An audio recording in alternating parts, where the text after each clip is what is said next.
आज का स्वमान था मैं गुण ग्राही आत्मा हूँ। तो गुण ग्राही आत्मा अपने आप में ही एक स्पष्ट करती है कि गुणों को ग्रहण करने वाली। मैं आपको लौकिक उदाहरण देता हूँ। दत्ताश्रेय थे, उन्होंने बगुला को जब देखा कि बगुला पानी में एक टांग पर खड़ा हुआ था और जैसे ही उसका शिकार आता है तो वो एकदम अपने शिकार को कर लेता है। कैसे कि वो मन की एकाग्रता से वो शिकार को क्या करता है, अपना शिकार कर लेता है। तो दत्ताश्रेय ने बगुला को अपना गुरु बनाया, गुण ले लिया उसने। क्या? बकोन ध्यानम, कि माना उस बगुला जैसा ध्यान हमें उससे गुण लेना है। दत्ताश्रेय ने कुत्ते को देखा कि कुत्ता को जरा भी आहट हो जाती है उसकी तुरंत आँख खुल जाती है और वो वफादार होता है। तो माना उन्होंने उससे ये स्वान निद्रा, माना उससे नींद का उन्होंने उससे गुण लिया। उन्होंने धरती पर बहुत सारे जीव जंतुओं को देखा, उनसे उन्होंने गुण लिया, गुरुओं से गुण लिया। क्योंकि वो तभी तो वो 24 गुरु किए उन्होंने। तो 24 गुरु कोई व्यक्ति नहीं थे, उसमें जानवर भी थे, उसमें पक्षी भी थे, उसमें शरीरधारी गुरु भी थे। हर एक से उन्होंने क्या लिया? गुण लिया।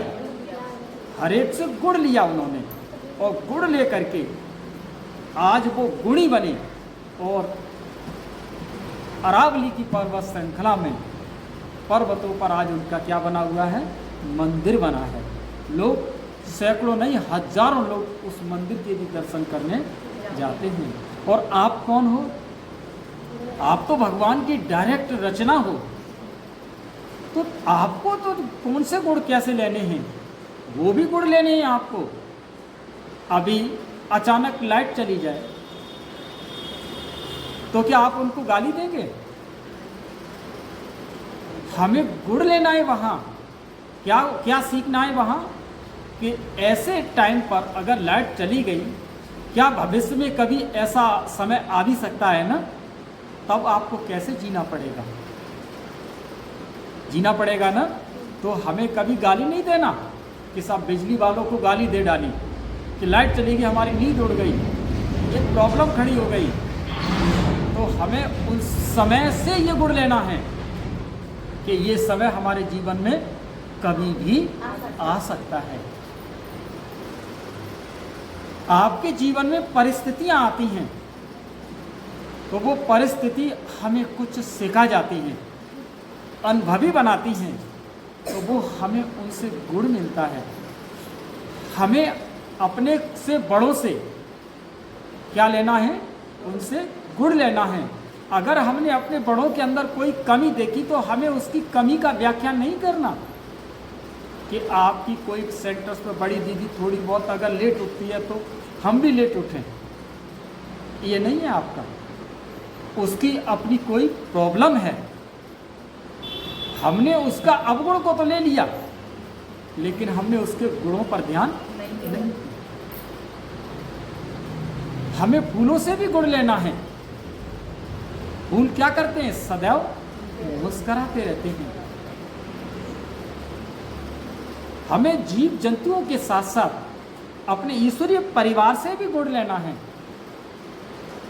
और भगवान ने हम बच्चों को रोज प्रतिदिन समान जो हम बच्चों को मिलता है वो हमारे लिए गुण ही है। भगवान ज्ञान का सागर है, वो सागर पिता से हम रोज एक एक गुण धारण करें। किसी के अंदर कोई कमी है, उसकी कमी को न देख करके हमें उसकी अच्छाई को देखना है। अगर कोई व्यक्ति के अंदर थोड़ी बहुत कमी है तो उसकी कमी का गुणगान नहीं करना, हमें उसकी अच्छाई का गुणगान करके हमें उसको और अच्छा बना देना है। हमें क्या बनना है? गुणग्राही बनना है। और गुणग्राही जो होगा वो गुणों का दान भी करेगा। और गुणों का दान तो आप समझते हैं, वो हमें कर्म से होता है। गुणों का दान आपके चेहरे से होता है, गुणों का दान आपके चलन से होता है। तो जिससे हम दान करते हैं उसी से हम गुणों को ले भी सकते हैं, क्योंकि जहाँ पर दिया जाता है तो वहाँ से लिया भी जाता है। अगर आप किसी को सुख देंगे तो आपको सुख मिलेगा। अगर आप अपने चेहरे और चलन से किसी को अगर आप दे रहे हैं तो आप भी वहाँ से कुछ न कुछ ले रहे हैं। तो हमें अपने जीवन में क्या बनना है? गुणग्राही बनना है। हमें दूसरे की कमी को नहीं देखना है। अगर अपने को भरपूर करना है तो सिर्फ दूसरे की क्या देखनी है? अच्छाई को देखना है, उसके गुण को देखना है, कमी कमजोरी को नहीं देखना है, कमी कमजोरी का व्याख्यान नहीं करना है, हमें केवल उसकी अच्छाई का व्याख्यान करना है। यही जीवन है, यही तो हम लोगों का फाउंडेशन है,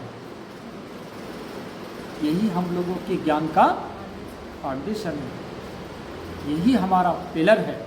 अगर हम किसी दूसरे को अच्छाई को अगर नहीं देखेंगे तो आपका फाउंडेशन आज की मूल्य के थ्रू रेत पर खड़ा हो जाएगा।